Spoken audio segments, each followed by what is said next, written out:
சக்கரை ஒரு 50 கிலோ, அரிசி ஒரு 30 கிலோ, கோதுமை ஒரு 40 கிலோ, எல்லாத்தையும் அமுக்கணும். சார் ஆ சார் ரேஷன் கார்டு வேணும் சார். ரேஷன் கார்டு வேணுமா? வீடு இருக்கா? இருக்கு சார். வீட்டில் எத்தனை ரூம்? ஒரு ரூம் சார். ஒரு ரூம் தானா? வீட்டுக்கு வாசப்படி இருக்கா? இருக்கு சார். பாத்ரூமு 3 ரூம் வந்துருச்சு.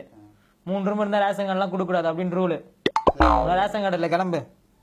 என்னடா இது இப்படி அநியாயம் பண்றீங்க? ஓவரா பேசினா குன்ற சத்தல் பிடிச்சி விட்டுரும். படைப்பா. ஐயா ஆ இந்த ரேஷன் கார்டு. ரேஷன் கார்டு வேணுமா? ஆமாய்யா. கல்யாணம் ஆயிடுச்சா? ஆயிடுச்சியா. எத்தனை பொண்ணாட்டி?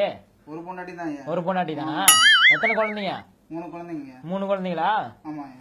ஒரு பொண்டாட்டி 3 குழந்தை இருக்கிறீங்க, ரேஷன் கார்டு கிடையாது. 5 பொண்டாட்டி 10 குழந்தை இருக்கணும், அப்பதான் ரேஷன் கார்டு. புது ரூல்ஸ் சென்ட்ரல் கவர்மெண்ட்ல இருந்து வந்திருக்கு, சரியா? ரேஷன் கார்டுலாம் கிடையாது, கிளம்பு. இது என்ன புதுசா இருக்கு? அதான் அப்படிதான், அப்பப்போ ரூல்ஸ் மாத்துவோம். போ. ரேஷன் கார்டு வேணும் சார். ரேஷன் கார்டு வேணுமா? வீட்டுல 4 வீலர் இருக்கா? 4 வீலர் இல்ல சார். 4 வீலர் இல்லையா? 2 வீலரு? 2 வீலர் இருக்கு. பைக் இருக்கா? பைக் இருக்கு. சைக்கிள்? சைக்கிளும் இருக்கு சார். நன்றி சத்தா 4 வீலர் வந்துருச்சு. 4 வீலர்ல இருந்தா ரேஷன் கார்டு கிடையாது, கிளம்பு. புது ரூல்ஸ். போ போ போ. ரேஷன் கார்டு வேணும். ரேஷன் கார்டு வேணுமா? ஆமா. ஜட்டி போட்டுக்கிறியா? ஜட்டியா? என்ன ஜட்டி போட்டுக்கிறா? ஜாக்கி ஜட்டி. ஜாகி ஜட்டியா? ஆமா. ஜாகி ஜட்டி போட்டவங்களுக்குலாம் ரேஷன் கார்டு இல்லைன்னு புது ரூல்ஸ். காவி ஜட்டி போடணும், ஜட்டி காவி ஜட்டி போட்டாதான் ரேஷன் கார்டு, சரியா? போ. நம்ம நாடு எங்க தான் போதும். I need my ration card. Ration கார்டா? Yeah. தினமும் வீட்டுல பசுமாடு வளர்த்து சாமி கும்பிடுறியா? No. இல்லையா? No. நம்ம காலைல வெறும் வயிற்றுல மாட்டு கோமியம் குடிக்கிறியா? You mean urine? Kavi urine. No. I don't drink urine. இல்லையா? No. ரேஷன் கார்டு இல்லை, கிளம்பு. You bullshit. What the fuck, man? ஐயா, அதிகாரி ஐயா, ரேஷன் கடையில எதுவும் கொடுக்காம எங்க வயித்துல இப்படி அடிக்கிறீங்களே ஐயா? நான் ஏழையா? ஆமா ஐயா. ஏழைங்களா இதுக்கு இந்தியாவில் உயிரோடு இருக்கீங்க, போய் இங்க சாவுங்க.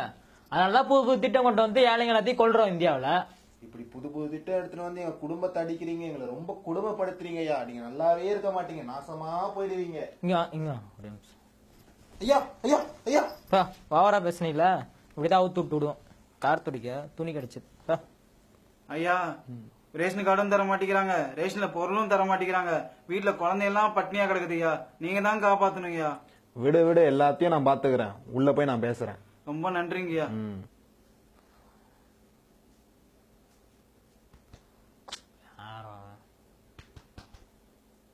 தலைவரே உட்காருங்க. தலைவரே உட்காரு. தலைவரே, நீங்க சொன்ன மாதிரி ஊர் மக்களுக்கு யாருக்கும் ரேஷன் பொருளே கொடுக்கல. எல்லாத்தையும் நாமளே அமைக்காச்சு. லாரி எடுத்துட்டு வந்திருக்கீங்களா? எல்லாத்தையும் ஏத்திக்கிங்க. அவங்களாம் உயிரோட இருந்து என்னத்தை சாதிக்க போறானுங்க, என்னத்தை கிளிக்க போறானுங்க? அவங்களாம் இதுக்கு உயிரோட வாழணும். எல்லா பொருளும் நீங்க வச்சுங்க. உங்களை மாதிரி அரசியல்வாதிங்க தான் நல்லா வளரணும். அதுக்காக தான் இந்த அரசாங்கமும் இந்த திட்டங்களும், சரிங்களா? நீங்க சந்தோஷமா இருந்தா தான் உங்களுக்கு கீழே இருக்கு நாங்க சந்தோஷமா இருக்கணும். மக்கள் எப்படி ஒண்ணு சாப்பிட்டோம், ஓகேங்களா? கருப்பு பணத்தை ஒழிக்கிறேன் அப்படின்னு சொன்னீங்க, ஆனா டிமானிட்டைசேஷன் அப்படின்ற பேர்ல எங்களை தெரு தெருவா நாய் மாதிரி ஆலை விட்டீங்க. விலைவாசியை குறைப்பீங்க அப்படின்னு பார்த்தா ஜிஎஸ்டி அப்படின்ற பேர்ல எல்லா அடிப்படை பொருளுக்கும் விலை ஏற்றி எங்களுக்கு ஆப்பு வச்சீங்க. ரேஷன் கடையில் நடக்கிற ஊழலை குறைப்பீங்க அப்படின்னு பார்த்தா ரேஷனையே ஒழிச்சு ஏழைங்க வயிற்றுல அடிக்கிறீங்க.